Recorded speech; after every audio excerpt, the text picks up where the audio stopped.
कब तक सोएगा? 8 बजे तक, 10 बजे तक? अरे मैं पूछ रहा हूँ कब तक सोएगा? मौत के आने तक, आंखें धुंधली होने तक कब तक सोएगा? तेरे ख्वाबों के ब्लर होने तक, सांसों को आधा झूलने तक कब तक सोएगा यार? कब तक सोएगा? देख दुनिया कितनी आगे भाग गई है। जो चांद आधा था वो पूरा हो गया, कितने सूरज उगकर वापस ढल गए, कितने मौसम आए और चले गए, और तू सिर्फ सपने देखने में ही रह गया। काश के तू थोड़ा उनको पूरा करने पर भी ध्यान देता, काश के तू थोड़ा मन लगाकर पढ़ता। बातें तो सभी करते हैं कि अगर तुम्हारे पास आखिरी का एक दिन होता तो क्या करते, लेकिन ऐसा सच में करके देखो। सोचो कि हर दिन तुम्हारी जिंदगी का आखिरी दिन है, और अगर वो आखिरी दिन है तो तुम उस काम को करोगे जो तुम्हें अंदर से सच्चा वाला सेटिस्फेक्शन देता है। और एक स्टूडेंट के लिए सबसे सेटिस्फाइंग काम है स्टडी करना। याद करो जब तुम किसी दिन अच्छी पढ़ाई करते हो तो कितना सेटिस्फेक्शन मिलता है। याद करो जब तुम किसी क्वेश्चन को सोल्व करते हो तो कितना सेटिस्फेक्शन मिलता है। लेकिन अगर ये तुम्हारा सच्चा वाला सेटिस्फेक्शन है और सिर्फ तुम्हारे मेहनत करने से तुम्हें मिलता है, तो फिर कभी कभी क्यों, हमेशा क्यों नहीं पढ़ सकते तुम हमेशा? क्या तुम इतने पागल हो गए हो कि जिस काम से तुम्हें सच्चा वाला सेटिस्फेक्शन मिलता है उसको छोड़ दोगे और इग्नोर करोगे? आज से इसी तरह से पढ़ाई करना जैसे आज का दिन आखिरी दिन है, कल एग्जाम है। भूल जाना कि 2 महीने बचे हैं या फिर 3 महीने बचे हैं। एग्जाम कल है और तेरे पास आज का आखिरी दिन है। क्या करेगा बता? नींद तो आएगी नहीं, कल एग्जाम है तो बिल्कुल फ्री भी नहीं बैठेगा अगर आज का दिन आखिरी दिन है तो। मोबाइल पर टाइम पास भी नहीं करेगा अगर आखिरी दिन है तो। अगर बहुत बड़ा करना है तो अपने अंदर एक आर्टिफिशियल इमरजेंसी क्रिएट करो कि मेरे पास इस काम को करने के लिए सिर्फ आज का दिन है। जरूरी नहीं कि आज के दिन में वो काम पूरा हो जाए, लेकिन आखिरी वक्त तक जिंदगी की परीक्षाओं से लड़ते रहना ही एक वीर योद्धा की निशानी है। एक स्टूडेंट के लिए आखिरी वक्त तक एग्जाम से लड़ते रहना ही उसका धर्म है। लास्ट सेकंड तक सीखते रहना ही उसका धर्म है। चीजों को प्रैक्टिकली समझो, रटो मत, उनको विजुअलाइज करो। किताबें बोरिंग तुम्हें तभी लगती है जब उसको एक निर्जीव वस्तु मान लेते हो। उसकी हर एक लाइन को विजुअलाइज करो, हर लाइन एक छोटा सा सीन बयां करती है। फिर भी याद नहीं हो रहा तो लिख के याद करो, लेकिन करो।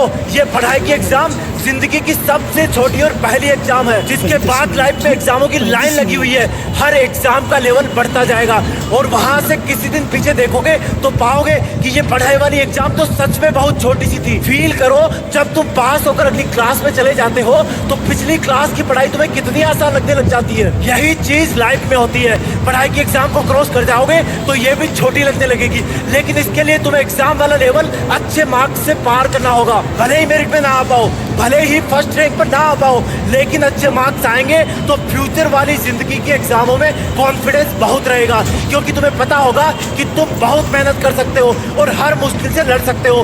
किताबों में होता ही क्या है, हर लाइन शब्दों से मिलकर बनती है, और अगर उन्हीं शब्दों का सीक्वेंस चेंज कर दोगे तो लाइन का मीनिंग बदल जाएगा। इसलिए रटने का काम नहीं चलेगा, तुम्हारा दिमाग उसकी सीक्वेंस भूल जाएगा। अगर याद करना है तो कंसेप्ट क्लियर करो, उनको समझो, और ना समझने में बगावत करता है तुम्हारा दिमाग, जो कि फालतू चीजों को पहले प्रायोरिटी दे देता है, नेगेटिव चीजों को पहले प्रायोरिटी दे देता है। जिस दिन तुम्हारी दोस्ती किसी किताब से हो जाएगी तब उस किताब के पूरा पढ़ने पर तुम इमोशनल हो जाओगे, जैसे कि कोई फ्रेंड तुमसे दूर चला गया हो और फिर तुम उसके वापस पन्ने पलटोगे, उसमें तुम वापस खोना चाहोगे। जिंदगी में आगे जाकर ये पढ़ाई वाला वक्त तुम्हें बहुत याद आएगा, और सच बता रहा हूँ तुम तब सोचोगे कि शायद थोड़ा और ज्ञान हासिल कर लेता तो आज मैं अपने सपनों के ब्रांड वाली कार रखता। लेकिन तब सोचने से कुछ नहीं होगा, अगर होगा तो सिर्फ और सिर्फ अभी करने से होगा।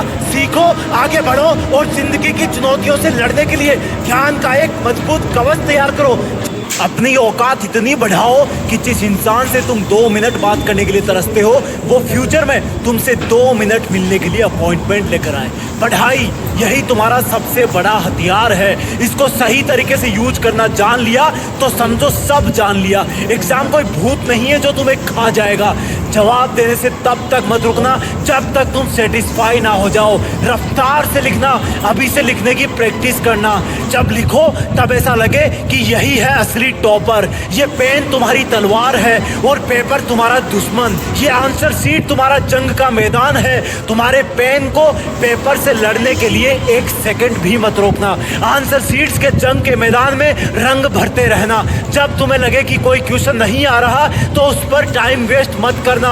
उसको बोलना तुझे तो मैं थोड़ी देर बाद देखूंगा। हर एक क्वेश्चन को एक एक चैलेंज समझना। इस चीज की फिक्र मत करना कि तुम्हें कौन सा क्वेश्चन आ रहा है कौन सा नहीं आ रहा। तुम्हें सिर्फ उस पर ध्यान देना है जिसका जवाब तुम लिख रहे होंगे, क्योंकि क्वेश्चन से ही मिलकर के पेपर बनता है और पेपर से बोर्ड का एग्जाम। जिस तरह से मकान की दीवारों में हर एक ईंट का महत्व होता है, उसी तरह तुम्हारे एग्जाम्स में तुम्हारे जवाबों के हर एक शब्द का महत्व होता है। हर एक क्वेश्चन पर ध्यान दोगे, हर एक लाइन के हर एक शब्द पर ध्यान दोगे, तभी तुम एग्जाम को टॉप कर पाओगे।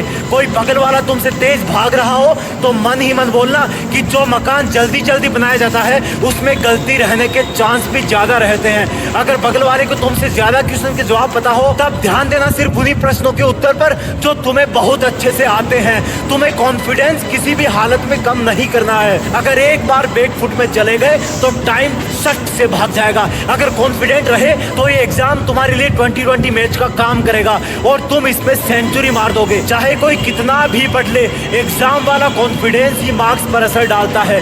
चाहे कोई कितना ही रट ले, एग्जाम में कूल रहने वाला ही असली टॉपर होता है। इस एग्जाम में अपनी पूरी जी जान झोंकने की कोशिश करना। इस एग्जाम को गर्व करने वाली एक ऐतिहासिक घटना में बदल देना। साबित कर देना कि लोग जितना सोचते हैं तुम उससे कई ज्यादा सोचते हो। साबित कर देना कि तुम जितना सोचते हो तुम उससे कहीं ज्यादा हो। ये सिर्फ लिखने वाली एग्जाम नहीं है, ये तुम्हारे कॉन्फिडेंस की एग्जाम है, तुम्हारी प्लानिंग की एग्जाम है, तुम्हारे जुनून की एग्जाम है। इसको सिर्फ पेपर से जोड़ करके मत देखना, नहीं तो डरते रहोगे और डरना तुम्हें अच्छा नहीं लगता। इसलिए एग्जाम को बोलो कि सुन एग्जाम, थोड़ा सा वेट कर, मैं अपने हथियार घिस रहा हूँ। तू चाहे कितनी भी बड़ी हो, जीत तो मेरी ही फिक्स है। जानना चाहते हो किताबें ब्लैक एंड व्हाइट क्यों होती है? क्योंकि ये उस माँ की तरह होती है जो अपने एक बच्चे को जन्म देने के लिए अपनी सुंदरता और अपनी जिंदगी कुर्बान कर देती है। ये ब्लैक एंड व्हाइट किताबें अपना रंग उसको देती है जिस इंसान से उसका दिल जुड़ जाता है। ये किताबें कभी ना कभी इंसान को मुश्किलों से बाहर जरूर निकालती है। जिस तरह से अगर तुम्हारे पीछे कोई गुंडा या दुश्मन लग जाए तो तुम्हारा कुत्ता अपनी जान की परवाह ना करते हुए अपने मालिक को मुश्किलों से निकालता है, उसी तरह किताबें भी अपने वफादारी के